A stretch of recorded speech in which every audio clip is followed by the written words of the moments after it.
અંતિમ વેદનામાં દીકરા દીકરીને બંનેને શબ્દોમાં વર્ણન કરીને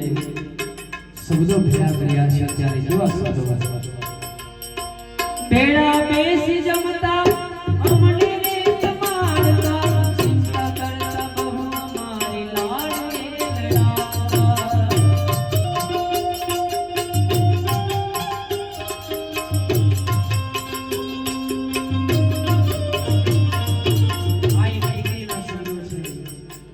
દીકરીના મનમાં દીકરીના હૃદયમાં પપ્પાની એક બાપની કેટલી વિદ્યા હોય છે એવા શબ્દો ભેડા